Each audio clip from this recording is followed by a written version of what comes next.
গতিকে চকু গলো বোকা এই তিনি প্ৰশ্ন সুধি মই আহুঠৰ আৰু যদি উত্তৰ দিব নোৱাৰা নহয় তেনেহলে অৰ্জুনৰ নিচিনাকৈ তৈল লাগিব বোকা উত্তৰ দিব নোৱাৰি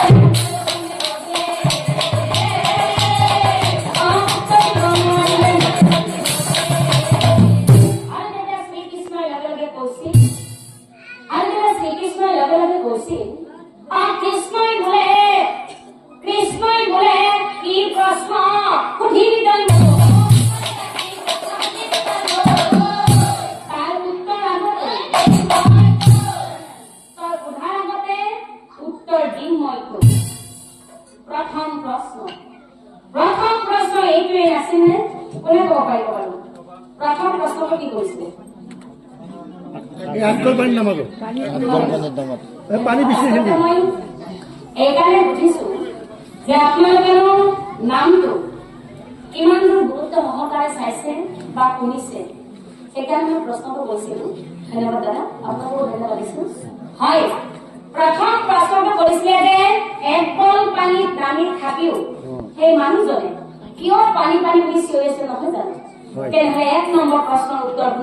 নাম ধৰি সুধিবন এই কথা মই কোৱা নাই শাস্ত্ৰই কৈছে এই কলিৰ যুগত মানুহৰ গলমূৰলৈকে ধন আহিব তাৰ পাছত কি কব মোৰ একোৱেই সেইকাৰণে কৈছে যে কলিৰ যুগত মানুহৰ যত ধন হব তথাপি কিন্তু মনৰ পৰা আক্ৰোশ লাগে আৰু কি জানে ধন কৰি সি মৰে কষ্ট খায় আৰু ধন কৰোঁতে তাৰ গৃহ পাৰি যায় এক নম্বৰ প্ৰশ্ন পাইছে তেনেহলে এতিয়া আকৌ 2 নম্বৰ প্ৰশ্নটো কি আছিলে 2 নম্বৰ প্ৰশ্নটো আছিলে যে এটা দঁতাল হাতীৰ কাণত ধৰি এজনী সামান্য মাইকী মানুহৰ খেলে কৈছে নহয় জানো 2 নম্বৰ প্ৰশ্নৰ উত্তৰ নাম ধৰি সুধিবন এই কথা মই কোৱা নাই শাস্ত্ৰই কৈছে এই কলিৰ যুগত নাৰীৰ প্ৰথমতে পুৰুষে সদায়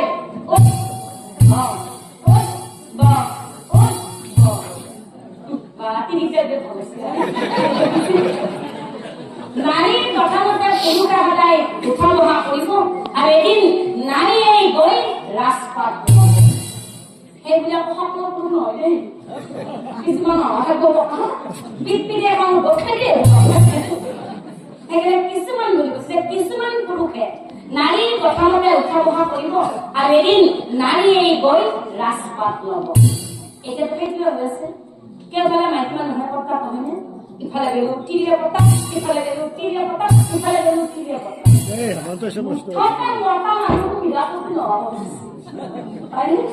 সেইকাৰণে কৈছে যে কলিৰ যুগত সকলো নাৰীয়ে